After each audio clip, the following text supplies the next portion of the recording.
Hi, this is Tim from fititmidlife.com, and today I've got the Altama OTB Maritime Assault Boot. This is an interesting shoe. It's kind of a hybrid between a boot and a training shoe or a sneaker, and I think it looks pretty cool. So in this particular review, we're going to talk about the boot aspects of this shoe, and we're going to compare it to the GORUCK MAC V1, so stick around. Okay, so let's talk about the Altama OTB Maritime Assault Boot. What does that even mean? How did we end up with this name? So OTB, I believe, stands for Over the Beach, and there's an interesting story behind these. So these were originally designed for the Navy SEALs and other special forces that were doing maritime operations, and they were wearing Chuck Taylor Converse. Very versatile shoe. They're simple, they're cheap, they work. Power lifters love them. All kinds of people love the Chuck Taylor Converse. So did the Navy SEALs. What they wanted, though, was something that was a little more appropriate for what they were doing, which was maritime operations.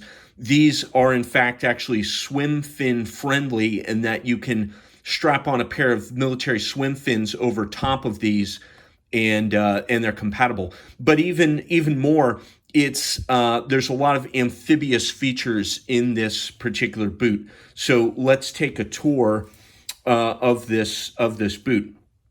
And basically, Altama designed this at the request of the SEALs to kind of work better, look similar, be simple, look similar, and work better than what they were doing with the Converse shoes. So let's start with the bottom, with the outsole or the sole. So you see it's pretty flat, not real deep lugs, because this isn't meant for dry land. This is more of an amphibious kind of boot. And really what you want there is you want to maximize your contact area with surfaces, especially if you're walking on metal, steel kind of steps, a caving ladder, things like that. And they call this the caving ladder indent here, where you can get nice uninterrupted traction if you're climbing up a ladder and things like that. The rubber is also specially formulated to give grip even when wet. And I've tested that and can confirm it seems to work pretty well. It's also quite stiff. The outsole itself, I can't really compress the rubber, but at the same time, it's not too thick, so you really feel kind of connected to the ground. There's not a lot of stack height, not a lot of cushion either. We'll talk about that shortly. But when I was testing these out in the field and stepping over tree roots and cypress knees and things like that, you felt like you could kind of flex your foot around the obstacle and just get better traction, better grip with the shoe. So that aspect of it, I like quite a bit. Looking around the front, how is this a boot? Well, it's tall, and it's meant for boot-like uses, but also check out the front piece on the toe. So this is all rubber, quite dense, very thick, and this is to protect your toes. Again, this is great for if you're walking somewhere where there's submerged obstacles and other things. You're going to be bumping your toes into stuff and all that kind of stuff. And again, I've found this feature to work quite well, that rubber front protective part on the boot. For the upper, I'll give you a close-up here. This is made from 1000D Cordura. That is a very popular material to use in military spec equipment and gear because it's tough. It's very densely stitched. That's why it's 1000D, as opposed to like 500D or 250D. So it's very tightly stitched, and it's tough. It's robust. It does not breathe real well, and that is kind of universal when you're working with 1000D, just because it's so tightly stitched. But also in this shoe in particular, the backing behind it is closed cell foam, so that the shoe doesn't absorb water. So that has kind of a double effect of limiting the breathability of the shoe. But that's okay, because this is a very specialist kind of shoe, right? It exists for specific purposes, designed to achieve those goals. Some other things here. You'll notice the lace hardware. This is non-shine, no rust. These will not get rusty. and they're not shiny. They're powder coated or painted or something to that effect. Regular laces, they are flat. They're not round like some boot laces use big round laces. Not so in this. Why flat? Well, because if you've got this, when these are in the swim fins, the flat lace means it's not like pressure on the top side of your foot and things like that. So they're soft and they're flat laces. Mesh tongue. This is one of the parts of the shoe that will kind of absorb water.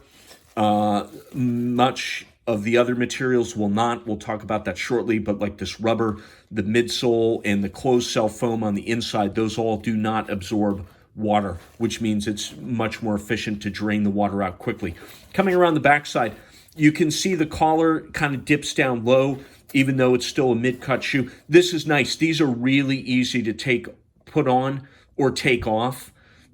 Just because of this part, that is sometimes a problem or a hassle when you're dealing with a high top boot or shoe. You know, it's a fair amount of work. You really got to unlace them, and it takes a little bit of effort to put them on. Not so the case here. We'll also have a pull tab, so that makes it nice and easy as well. And these are a size 11, by the way. These are men's size 11. I'll say they run true to size.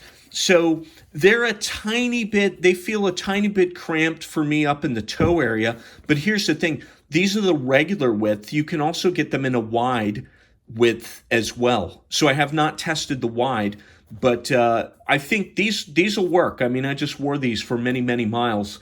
And, you know, they're just wide enough. Maybe they're just a tiny bit too narrow for me, but I can live with these. Let's look on the inside. So another special feature here. You can see there's lots of sand in these from yesterday. So here's the midsole, removable midsole or insole. You can see the shoe is loaded with sand. But check it out. It's shiny. This will not absorb water.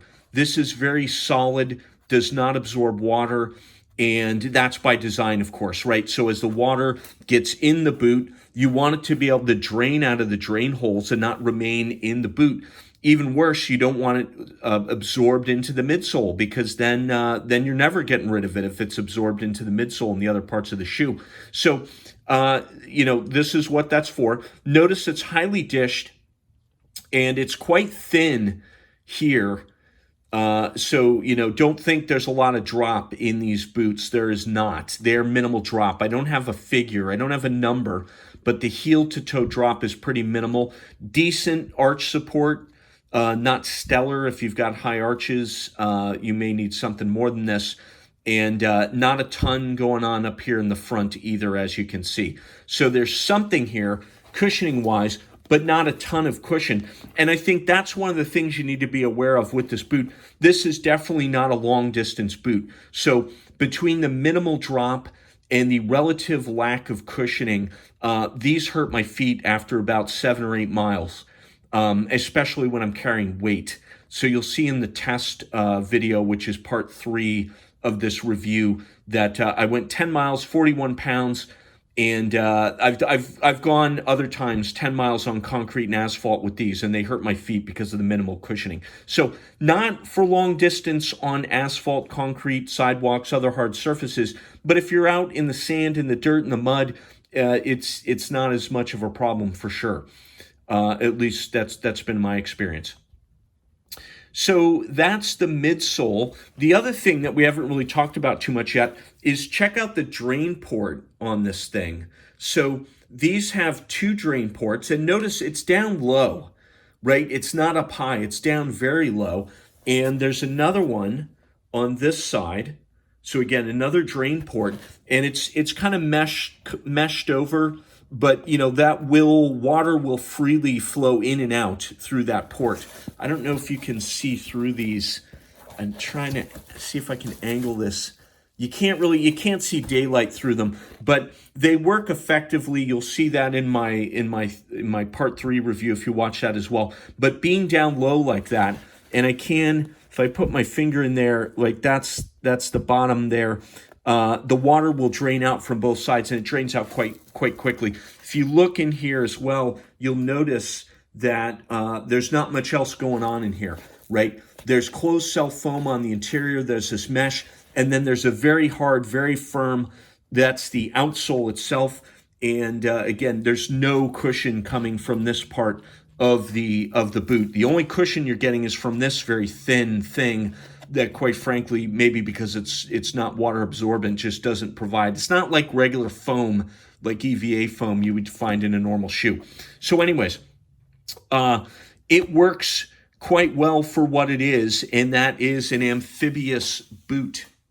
Okay, so I don't like to look at shoes in a vacuum, so let's compare them to something else. The thing that I've got that is the closest would be this GORUCK MAC-V1 Jungle Ruck boot, Generation 2. So we'll take a look at this here. Just a quick overview. I mean, this is a rough out suede leather 1000D Cordura. It has drain ports as well. They're down low, but a little bit higher than the equivalent on the Altama. You can see that they've got a more aggressive kind of all-terrain tread. You can see that there's more to the outsole, and you can, if you had to guess, if you looked at this, you'd say, yeah, it looks like it has more drop, more heel-to-toe drop than this does, right? This, by the way, has pretty minimal heel-to-toe drop. You saw that the midsole basically provided nothing as far as drop, and this piece, this outsole piece, is pretty flat. So I don't have a published number on this, but I'm saying the drop is very minimal. These, on the other hand, have a 13 millimeter heel-to-toe drop, which is great for endurance. Great for long distances. But even better, the midsole on this, which does absorb water, and you'll see that if you watch part 3. Here's the midsole. So you can see it's got very good cushion, significant cushion, great arch support as well. That's one of the things I love about these boots. The other thing is, inside, you can actually see in these, or I'll try to maneuver this. Not sure if you can see the drain ports or not, but down in the bottom, there's the drain ports, which you can kind of see how they're a little bit high up. Anyways, they're a little bit high up, and the consequence of that is that this is not as effective at draining water. Also, this, you can't tell here when it's dry, but in the part 3 video, you'll see this absorbs and holds water. So once you get water in these, and the water will come in through the drain ports, through the 1000D Cordura, through the tongue, it then kind of absorbs into the midsole, and you'll pump out the water as you're walking, but it's harder to get all the water out. And you certainly can't get the water out as quickly when you're wearing the GORUCK MAC-V1. Having said that, though, this thing's got great cushion, great for long distances. I've done 18 miles with these with 40 plus pounds, just to give you an idea of what I mean by long range endurance. So great for carrying weight, great for long distance and that kind of stuff. If we look at them side by side here, you can see the relative sizes. So the OTB is lower. The MAC-V1 is higher, but this still gives excellent ankle support. So this is nice and stiff. You can see that, right? The closed cell foam, the 1000D, the mesh on the inside. You can get this nice and tight around your ankle. Very good ankle support. Very much appreciated this when I was stepping into deep water and muck. Also, I had roots and cypress knees banging up against my ankles, and these did a fantastic job. Ditto the MAC-V1, right, because it comes up quite high. The 1000D here is a little thin, but you've got this nice cushioned collar around here, so this did a very good job as well. These are harder to take on put on and take off because it's higher, it's tighter. This has kind of that dish part, very easy to take these on and off. And, what about weight? So we talked about cushion, more cushion, more drop, more weight too. These are 21 ounces, U.S. men's size 11.5, 21 ounces. These are only 15 ounces, U.S. men's size 11. So there's a 6-ounce difference between the two shoes. And, does it matter? I don't know. You expect boots to be heavy, right? But honestly, these are just a tiny bit heavier than like the Reebok Nano X cross trainers that I have. So that's pretty pretty cool. And obviously, you know, they're not leather, they're 1000D, they're shorter, and they're a little bit simpler, there's less cushion, and that's why they weigh less. But overall, I was pleased with the performance of both of these. It seems like, though, you really, when you're picking the Altama OTB, you're really saying, look, I'm going to get wet. I want to get rid of the water as quickly as possible, and this seems to be the right boot for that job. Okay, so in summary, the Altama OTB Maritime Assault Boot is a specialized shoe or boot. It's made for amphibious operations, maritime use. It's meant for when your feet are going to get wet because it's got a drain port. It's got materials that won't absorb water. At the same time, though, it's actually a pretty cool shoe, comfortable, does its job well, and these are quite affordable as well. You can typically get these for less than $90. I wouldn't necessarily put these on to walk long distances, carrying weight and things like that, but otherwise, these are pretty cool shoes. I will post up a part 3 video that shows you side by side the two boots out in the real world. I will also post up another video that compares the Altama to cross trainers, high top cross trainers specifically, so stay tuned for that. If you liked, please subscribe. We post new shoe reviews regularly. Thank you. Have a good day.